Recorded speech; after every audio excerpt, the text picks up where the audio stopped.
die digitale plekke, ons wil vir hulle verwelkom. Hulle luister ook, ek weet daar is nou al mense oor die water wat inskakel en saam met ons die Here dien. Ons wil vir hulle ook baie welkom sê, en glo dat hulle dit saam met ons sal geniet.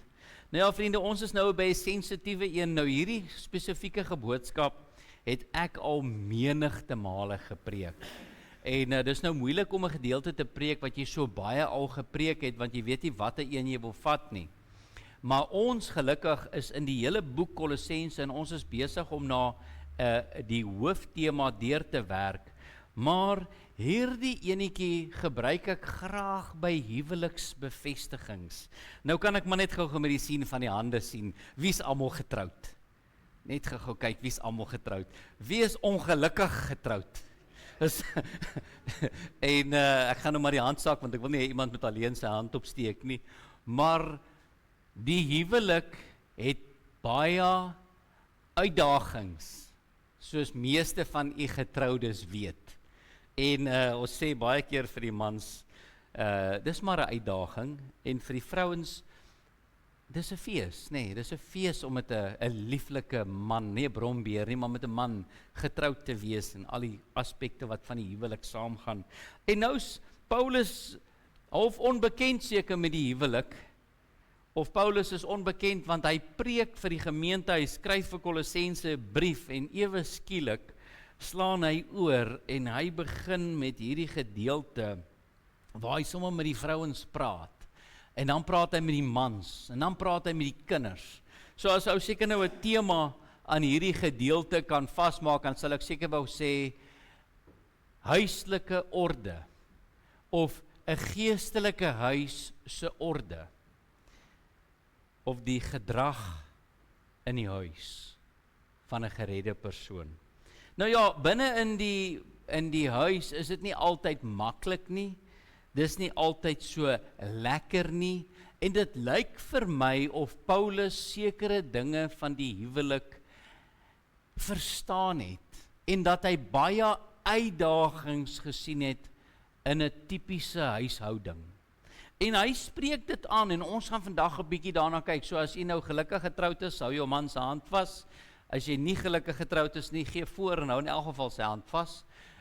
Want ons almal kyk mos maar. Nou ek wil vir julle sê, tydens die prediking van hierdie gedeelte, het ek al menigte armstampe, sulke lekker glimlaggies op gesigte gesien, en ek het al selfs hierdie woorde by die deur gekry: "Dominee, het my vrou jou gebel? Jy het vandag met my gepraat." Nou ja, ek wil nie vandag met u praat nie. Ek wil vir u sê wat sê die woord van die Here. Die Here wil met u praat. Die Heilige Gees wil die kind van God toespreek en leer hoe die huis moet lyk. En ons gaan dan vanmôre hierdie gedeelte begin, en nou moet ek sê, ek dink so tong in die kies wil ek dit daarom net noem. Een van my familielede het my gister gebel en gesê hy gaan met my môre, maandag 'n draai maak, want hy moet sy vrou se ore gaan soek.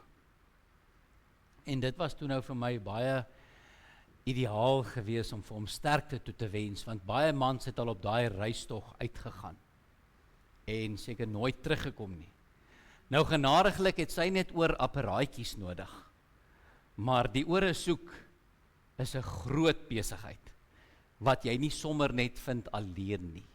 Jy moet mense inroep om jou te help soek. Maar ja, kom ons kyk 'n bietjie wat sê die woord van die Here in Kolossense 3 vanaf vers 18. Vroue, wees julle mans onderdanig, soos dit betaamlik in die Here. Soos dit betaamlik is in die Here. So ek wil vandaar net 'n oomblik die handbriek optrek, en ons gaan dit dan nou sommer ons een vers sien as skriflesing, want u weet, ons gaan nou vers vir vers deurgaan, en ek gaan vra dat u net so bly sit, dan doen ons net 'n gebed saam. Dierbare Here Jesus, ons word geleer dat die vrouens onderdanig moet wees, soos dit betaamlik is in die Here. Maar Here, U woord leer vir ons dat ons die bruid is en U die bruidegom. Die woord leer dat ons onderdanig moet wees, man en vrou, aan U lering, aan U teregwysing, aan U onderwysing. En Here Jesus, mag haar vanmôre 'n lig oopbreek in elke huwelik in hierdie gemeente. Elke persoon wat hierdie boodskap hoor, elke plek waar hierdie boodskap uitgesaai sal word, Here, dat U die hoorders onderdanig sal vind aan U. U het die huwelik ingestel as 'n beeld met die mens met U, en daarom die huwelik op aarde. Here Jesus, kom help vir ons, dat ons sal begryp wat U ook vanmôre vir ons wil kom leer. Ons bid dit in Jesus se naam. Amen. Nou vriende, in my gebed het ek dit verklap.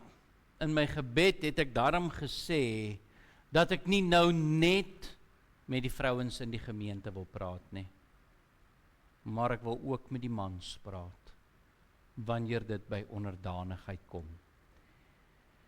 Ek is geleer op 'n jong ouderdom, as jy 'n leier wil wees, moet jy kan lei of volg. Volg. As jy 'n leier wil wees, moet jy kan volg. Mans, gemeentelede, kerkraad. As jy 'n onderdanige vrou wil hê, moet jy haar leer hoe om onderdanig te wees. Soos wat, verskoon die uitdrukking, jy en ek onderdanig is aan die Here. 'n Vrou wil geleer word hoe onderdanigheid lyk. En as die hoof van sy huis vir sy vrou kan wys hoe hy onderdanig is aan die Here se woord, aan die Here se opdrag, dan kom die skepsel wat manin genoem word, en sy kom voeg by jou hulp, en sy stel jou in staat om meer en beter onderdanig te wees. Ek het eendag gesit in 'n preek en 'n predikant het so mooi gepreek en hy het hierdie wonderlike woorde gesê: gee vir 'n vrou 'n bietjie liefde, dan blom sy. Gee vir 'n vrou 'n bietjie stryd, dan sê jy les op. Gee vir 'n vrou inkopies, sy maak vir jou 'n maaltyd. En wat jy vir haar gee, verveelvoudig sy gewoonlik. 'n Vrou is 'n persoon wat meer maak. Sy het die vermoë om kinders te baar. Sy het die vermoë om onvoorwaardelike liefde te gee. 'n Vrou wat onderdanig is, het die vermoë om 'n man voort te bring wat in die poorte geprys word, sê die Bybel. Maar as jy vir 'n vrou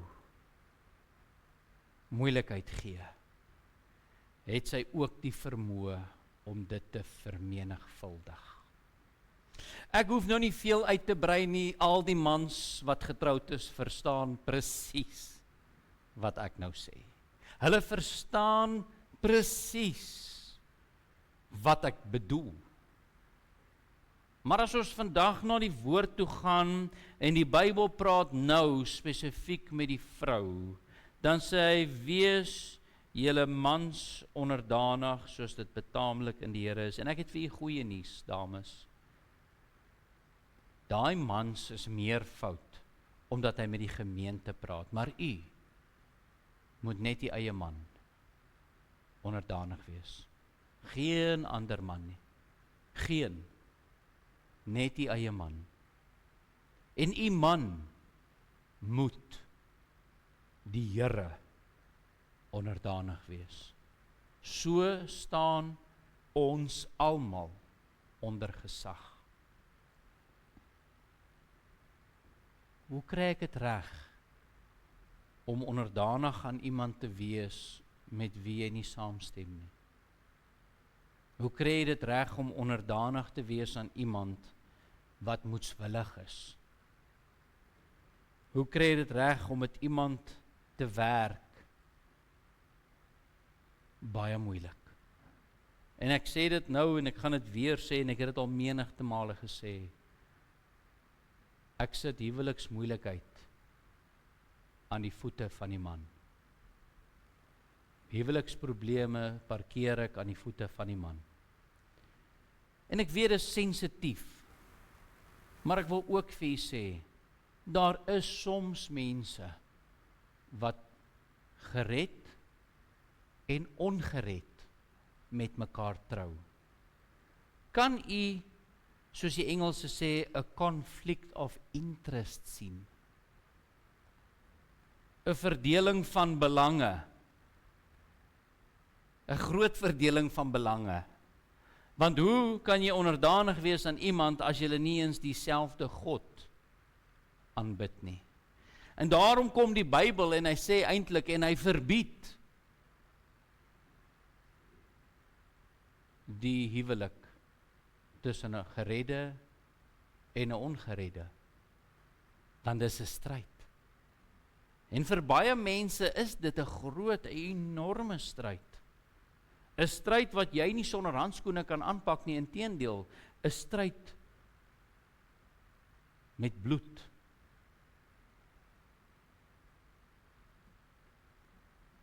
Maar ek wil nie vanmôre praat met iemand wat nie gered is nie. Ek wil nie vanmôre praat oor 'n huwelik waar twee nie dieselfde Here dien nie. Ek wil vanmôre fokus op 'n huwelik waar man en vrou God dien. Waar man en vrou wedergeboorte gesmaak het. En 'n huwelik waar wedergeboorte, as u vandag hier sit en sê, Dominee, Andrew, ek het stryd in my huwelik. Ek het stryd met my man. Wil ek u vandag die vraag vra, is jou man gered? Is jou man onderdanig aan die Here? Dien jou man God werklik?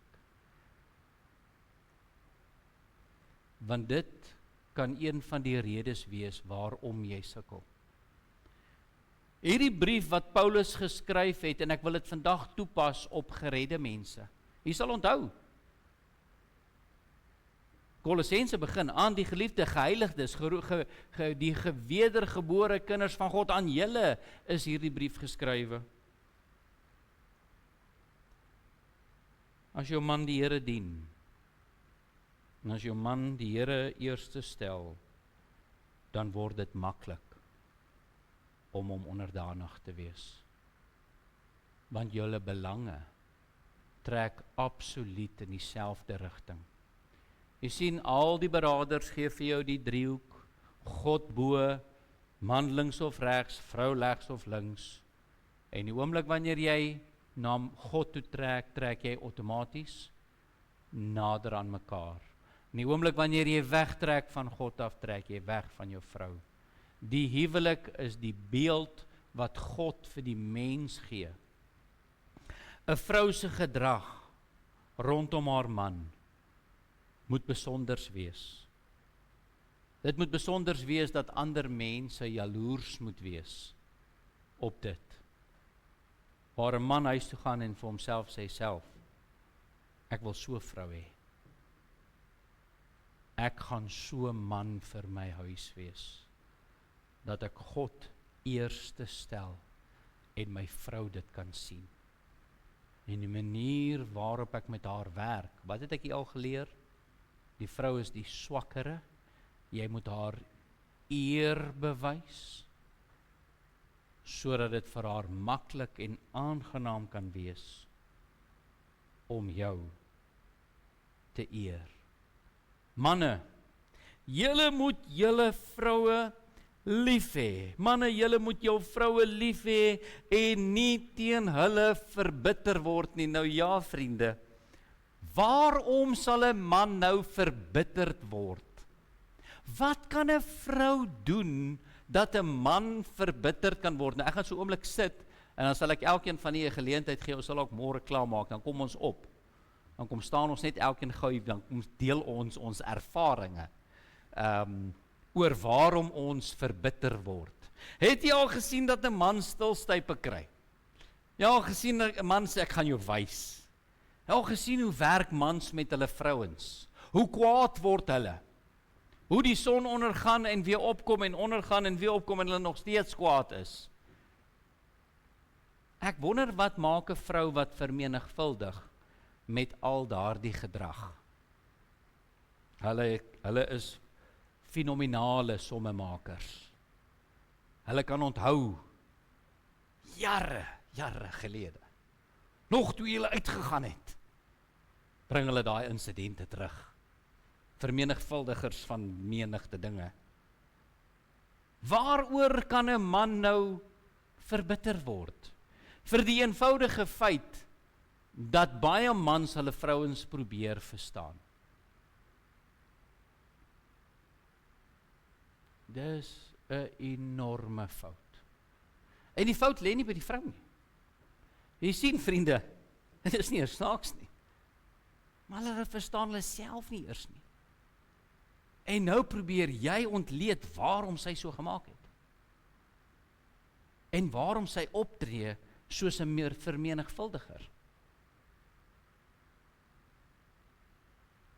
Paulus skryf en hy sê, julle manne, julle moet julle vroue lief hê en nie teen hulle verbitter word nie. Lief hê. Die liefde bedek alles. Die liefde het spasie vir emosie. Die liefde verstaan. Vrou is nie so sterk soos 'n man nie. Nie emosioneel nie en definitief nie fisies nie. As ons gaan kyk in die wêreld, dan sê hulle mans is by verre baie sterker as vrouens. Ek dink hulle het die afgetrede sokkerspan manne gevat wat met pensioen is en hulle teen die wêreld sokkerspan van vroue gesit. En dit was 'n 5-0 of ek weet nie. Dit was net 'n groot pak slaag. Vrouens kan nie op 'n gelyke vlak teen 'n man meeding nie. Nie fisies nie. Mans is sterker. Hoekom? Want hulle is so gemaak. Vrouens is swakker. 'n man kan nie baar nie. 'n vrou kan. Daar is hemelbreë verskille tussen 'n man en 'n vrou. En daarom het vrouens die kapasiteit om kinders te baar, om kinders groot te maak. Ek moet vir julle sê, toe my kind my die eerste keer gebyt het, toe ek dink sy was so 9 maande of 10 maande oud, en ek tel die kind op uit die karstoeltjie uit, en ek het 'n merk hier gehad, soos sy my gebyt het, 'n merk op my vel, blou, soos ek die kind, en die kind is in hierdie, ek gaan uit die karstoeltjie uitkom, ek gaan seker nou iets kry om te drink. En ek tel daai kind op, en ek sit daar hier teen my bors, en ek het nog eens die kar se deur toegemaak het, toe by daai kind my. En dit was die seerste seer, en ongelukkig moet ek dit erken, het ek haar geslaan.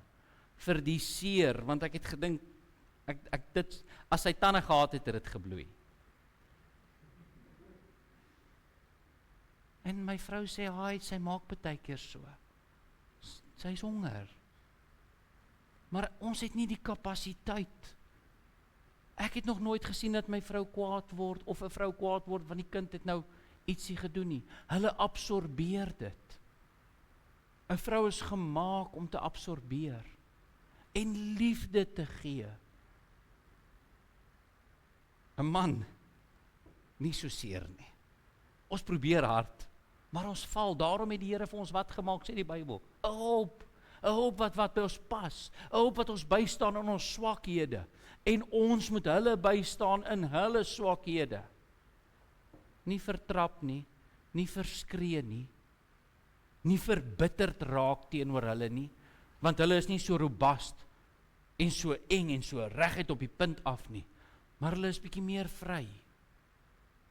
Hulle absorbeer 'n bietjie meer. Mans word maklik verbitter teenoor hulle vrouens, wanneer 'n vrou nie onmiddellik saamstem nie. Niemand het gesê sy moet saamstem nie. Jy moet net ten minste verduidelik waartoe jy gaan. Nêrens het ons gesê die vrou moet die huis regeer nie, maar sy het die volste reg om te weet wat aangaan. Sy het die volste reg om haar stem te lig en te sê, ek dink die volgende. Ek dink ons kan dalk so maak, wat dink jy? Daar is soveel mans wat vir hulle vrouens sê, bly jy stil. En hoe werk dit vir jou uit? Nie goed nie. Vrouens is vermenigvuldigers. En broeders, kom ek sê nou vir u, wees vir haar lief, sodat die liefde veelvoudig kan terugkom. Wees vir haar lief. Ek stap aan, die tyd loop. Weet nie hoekom die tyd so loop nie. Net 3 versies. Ek het gedink ons maak klaar vanoggend. Dit lyk nie of ons gaan klaar maak nie. Ek maak nederig om verskoning. Maar kom ek stop net vir 'n oomblik by die kinders. Al die kinders net gou hulle hande opsteek vir 'n oomblik. Net sien dat daar nog almal wat erken hulle is kinders. Dankie. Daar is nog 2 groot kinders daar agter. Daar's nog 'n paar kinders. Kom ons kyk net gou wat sê die Bybel in die huwelik, die gesinslewe, in die huis. Hy sê kinders, julle moet julle ouers in alles gehoorsaam wees. Ja. Nou, kom ons kyk net gou, wie wil nou nie meer 'n kind wees nie? Ek sê Stanford gaan nou afhaal, Christo haal af, Estefan trek terug. Ja, want daar's 'n stadium. Ek sou sê 'n stadium. Ek sou sê 'n goeie ouderdom is 18 om te sê jy's nou amper groot. 'n Ander goeie plek vir my is die dag wanneer jy jou werk begin. Want voor dit sit jy maar in ouers se beursietjies, nê. Daar op universiteit. As jy maar nog steeds afhanklik, dan moet jy maar nog oor hê. Maar die Bybel sê, julle moet julle pa. Staan daar pa? Staan daar ma? Staan dit half in albei? Pa en ma. Julle moet julle ouers in. Kan iemand net vir my die term alles verduidelik? Want ons moet nou hierdie term alles, jy moet jou ouers gehoorsaam net wanneer hulle reg is. Wat staan daar? Nee. Jy moet jou ouers gehoorsaam 3 dae voor sakgeld. Jy moet jou ouers gehoorsaam wanneer jy winkel toe gaan, hande vashou. Of as die term alles sê hy vir die kind, jy moet jou ouer gehoorsaam wees in alles, want dit is welbehaaglik vir die Here. God het 'n welbehaag in 'n kind wat sy ore gebruik en sy ouers gehoorsaam. Nou, u ken die Bybel. Die Bybel leer vir ons, julle wat sleg is, julle slegte ouers. Wie van julle sal vir julle kind 'n slang gee of 'n klip gee as hy jou brood vra? Julle wat sleg is, wat goed doen vir julle kinders, hoeveel te meer wil die Here nie vir ons goed gee? Wat 'n ouer wil sleg vir sy kind gee? Nou waarom sukkel ons in vandag se dae met kinders in die tronk, kinders in verbeteringsskole, kinders wat nie wil luister nie. Ek wil vir die kinders iets sê vandag, wat my kinders baie ontstel het toe hulle klein was. Die Bybel sê in die Ou Testament, wanneer 'n kind nie wil luister vir sy ouers nie, dan sê die Bybel, jy moet hom, nou ek sê altyd vir my kinders, wat sê die Bybel, moet jy hom vloek, moet jy op hom skree, moet jy hom rondruk en pluk, wat sê die Bybel moet jy met hom doen? Jy moet hom voeter. Ons breek baie keer paplepels staan in die huis, maar gewoonlik breek ek dit op pad, net omdat jy nou net voel hoe sterk is hy. Maar wat sê die Bybel? Jy moet hom voeter. Weet jy wat sê die Bybel in die Ou Testament moet 'n ouer met sy kind doen wat nie wil luister nie? Hy sê jy moet hom na die oudstes van die stad toe vat, buite die stad toe uitneem en hulle moet hom doodgooi met klippe. Dis wat die Bybel sê. Sodat jy die kwaad onder jou kan uitwoed. Maak 'n voorbeeld. Nou kom die Bybel in die Nuwe Testament en hy sê vir kinders, julle moet julle ouers gehoorsaam wees, want dit is welbehaaglik vir die Here.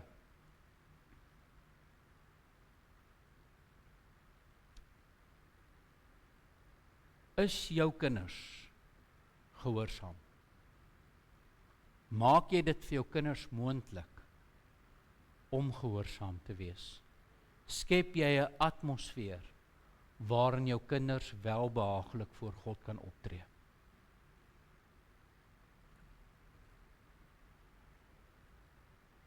As jou pa of jou ma vir jou 'n opdrag gee, liewe maats, liewe kinders, en jy luister nie, is dit vir God 'n probleem. En ons moet baie ernstig op dit ag gee. En moenie waar nie, jonge tiener, lees net vers 21.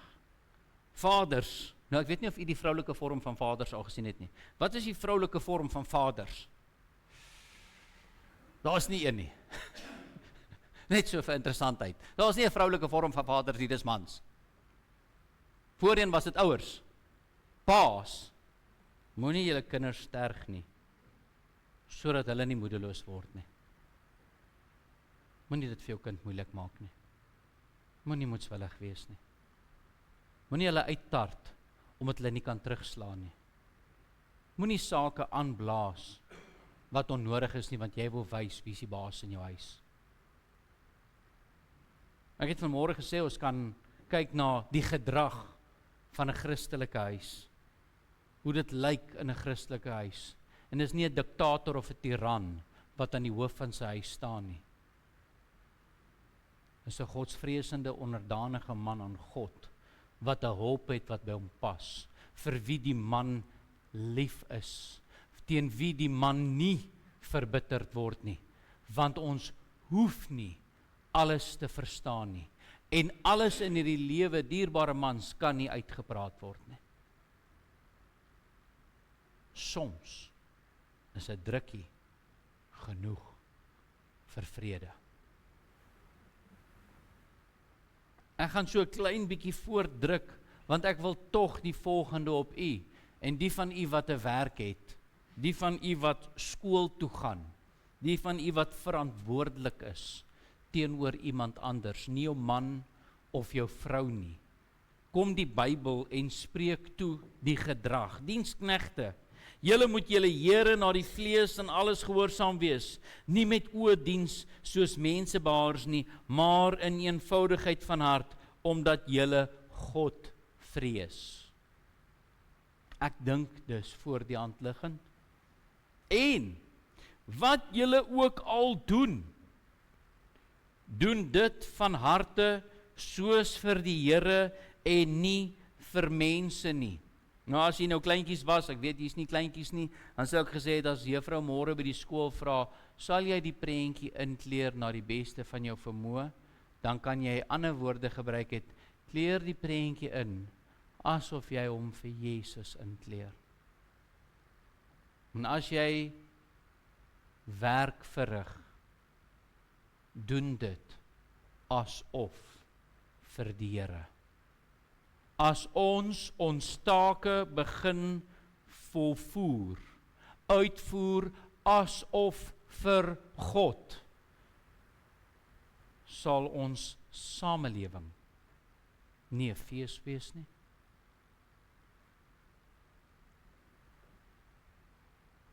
Omdat julle weet dat julle van die Here die erfenis as vergelding sal ontvang, want julle dien die Here Christus. Wanneer ons werk doen, asof vir die Here, gaan God ons vergelde. Waarmee vergeld God ons? Ons stuur goud, silwer en al die kosbare voorwerpe op vir die Here, want die Here sê, moenie vir julle skatte op aarde bymekaar maak waar mot en roes verniel en wat diewe inbreek en steel nie, maar maak vir julle skatte in die hemel bymekaar. Hoe doen ons dit? Ons doen dit in ons huwelike, ons doen dit in ons werk, ons doen dit in ons verhoudings teenoor ons ouers, ons doen dit in die manier waarop 'n man met sy vrou omgang en 'n vrou met haar man. Sodoende vereer ons God. En wat erf ons? Die ewige lewe in Christus. En nou kom vers 25. En mag dit op u nie van toepassing wees nie, maar ek het vir u slegte nuus. Ek het slegte nuus oor vers 25. Want vers 25 sê, die Here is nie die aannemer van die persoon nie, maar wie dit doen, hy sal die volgende ontvang. Hoor wat sê vers 25. Maar wie onreg doen, nou kom steek gou ons hande op, wie doen onreg? My hand bly op. Hy bly op want ek doen onreg. Sal die onreg wat hy gedoen het, terug ontvang. En daar is geen aanneming van die persoon nie. Hy wat verkeerd doen, gaan verkeerd kry. Wat sê die Bybel? Doen aan ander wat jy aan jou self gedoen wil hê. Mag diensbaarheid 'n werklikheid word in hierdie gemeente. Mag ons God soek. Mag ons huwelike radikaal verander. Mag ons kinders gehoorsaam word aan hulle ouers. En mag vrouens onderdanig wees aan hulle eie mans. En mans, mag julle vroue lief hê en nie teen hulle verbitter word nie. Sodat ons God kan behaag in ons optrede. Sodat ons God kan verheerlik wanneer mense na ons kyk. Nie net, daai kyk die kerk. Kyk hoe tree die mense van daardie kerk op. Kyk hoe werk 'n pa met sy vrou. Kyk hoe werk 'n vrou met haar man. Kyk hoe werk ouers met hulle kinders. Kyk hoe werk mense wat werk verrig. Hulle doen hulle werk asof hulle dit vir God doen. Want God verwag dit so. Maar as jy onreg doen, sal jy onreg ontvang. En daarom moet ons vergifnis van sonde kry. Daarom, vriende, moet ons God vashou. En as ons huwelike beter wil hê, soek God. Stel God eerste en wees onderdanig mans aan die Here, nie aan jou vrou nie. Nie aan jou vrou nie.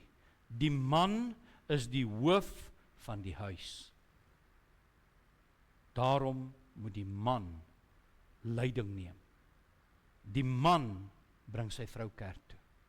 Die man bring sy huis in orde, nie 'n vrou nie. Nie die vrou nie. Die vrou volg 'n godsvreesende man. Dit is hoe dit werk. Dis wat Paulus vir die Kolosse gemeente gee in Kolossense 3. Mag God dit op ons ook vandag kom toepas. Amen. Kom ons sluit die oë. Dierbare Here Jesus, Here, ons word aangespreek in elke vorm in hierdie gedeelte. Man, vrou, kind, werker, elke persoon word aangespreek.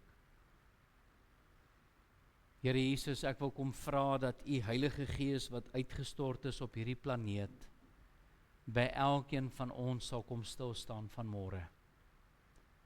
Here, daar is nie een van ons wat aan al hierdie standaarde voldoen nie. Maar Here, dit moet ons begeerte wees.